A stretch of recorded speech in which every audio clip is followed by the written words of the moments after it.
અમારી love story Vivek Oberoi અને રાની મુખર્જીની film સાથિયા ને મળતી આવે છે, અથવા એમ પણ કહી શકાય કે અમારી લવ સ્ટોરી સાથિયા ફિલ્મ પરથી જ પ્રેરિત છે.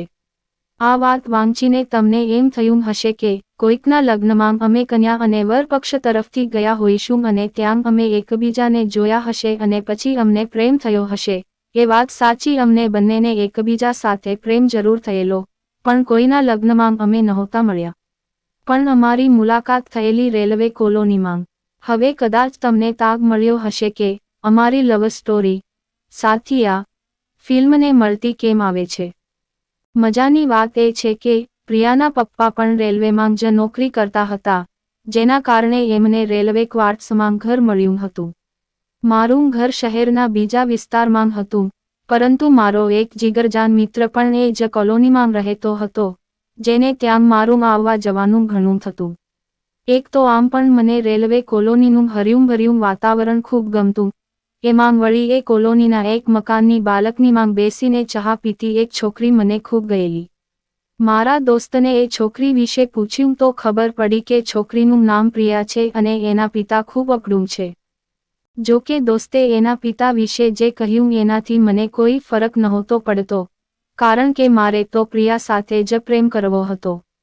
હું જ્યારે પણ મારા મિત્રને ત્યાં જતો ત્યારે એ સાંજે એ બાલ્કનીમાં બેઠેલી દેખાતી. થોડો સમય એ બેસીને ચા પીતી અને પછી ઊભી થઈને સોસાયટીમાં નીચે રમતા છોકરાને કે આજુબાજુ ચાલતી હલચલો જોયા કરતી.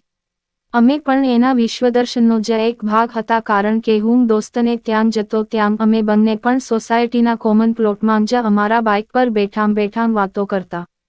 એ મને ગમવા માંડી ત્યારથી હું એની તરફ જ જોયા કરતો અને કોઈ પણ રીતે એનું ધ્યાન મારી તરફ આકર્ષિત કરવાનો પ્રયત્ન કરતો.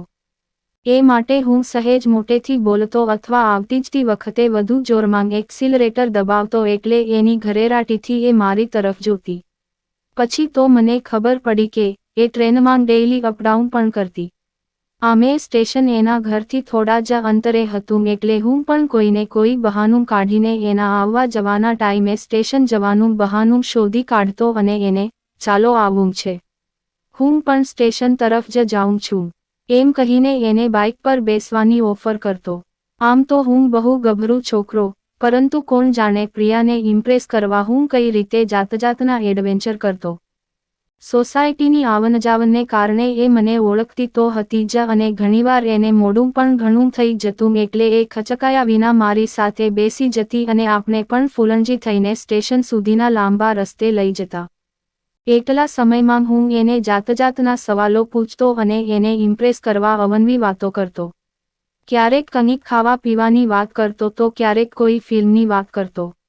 જો એ કોઈક વાનગીથી અજાણ હોય અથવા કોઈક ફિલ્મ એને નહીં જોઈ હોય તો એને પાછો ઓફર પણ કરતો કે તમને જો વાંધો ન હોય અને ટાઈમ હોય તો મને તમને ફલાણી ફિલ્મ બતાવવાની ઈચ્છા છે અથવા એ વાનગી ખવડાવવાની ઈચ્છા છે. શરૂમાં તો ફિલ્મો માટે સમય નથીનું બહાનું કાઢતી, પરંતુ પછી અમારી મૈત્રી વધુ ગાઢી થતાં એ મારી સાથે ફિલ્મ જોવા આવવા તૈયાર થઈ. અને એ પણ કોલેજ બંક કરીને. અમારી દોસ્તી ગાઢી થઈ એનું કારણ એ જ હતું કે લગભગ એને રોજ જ સ્ટેશન સુધી લઈ જતો અને સાંજે સ્ટેશનથી લઈ આવતો. પછી તો જાણે એ પણ મારી રાહ જોવા માંડી અને કોઈક દિવસ મારાથી નહીં જવાય તો બીજા દિવસે મને યાદ અપાવતી કે ગઈકાલે હું કેમ નહીં આવેલો. આ કારણે જ મને ફિલ્મ માટે પૂછવાનો કોન્ફિડન્સ આવેલો અને મેં એને ફિલ્મ માટે ઓફર કરેલી. એવામાં એક દિવસ અમે ફિલ્મ જોવા ગયેલા ત્યારે હું કાર લઈને ગયેલો અને રસ્તામાં જ એને ગુલાબનું એક ફૂલ આપીને મેં એને પ્રપોઝ કરેલું.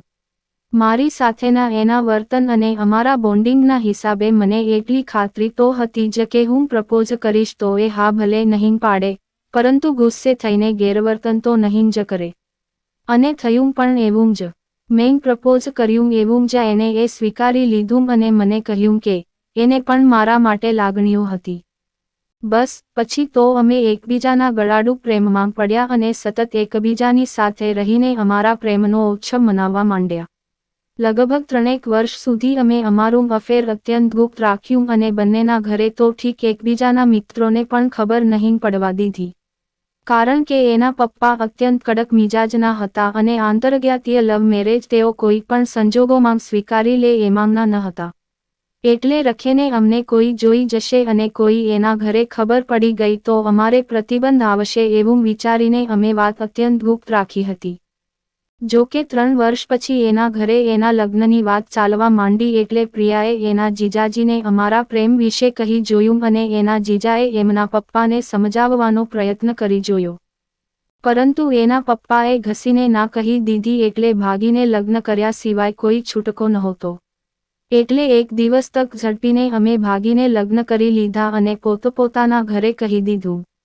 જો કે લગ્નના 2 મહિના પછી અમને બંને તો મારા ઘરે બોલાવી લેવાયા, પરંતુ પ્રિયાના ઘરે આજ સુધી એને નથી બોલાવાઈ કે નથી તો એની સાથે કોઈએ વાત કરવાનો પ્રયત્ન કર્યો. તમને કહી દઉં કે અમારા લગ્નને હવે 5 વર્ષ થવા આવ્યા છે અને અમને 3 વર્ષનું એક સંતાન પણ છે. સ્ટોરી મજા આવી જ સ્ટોરી સાંભળવા માટે ચેનલને સબસ્ક્રાઇબ કરજો મિત્રો. ધન્યવાદ.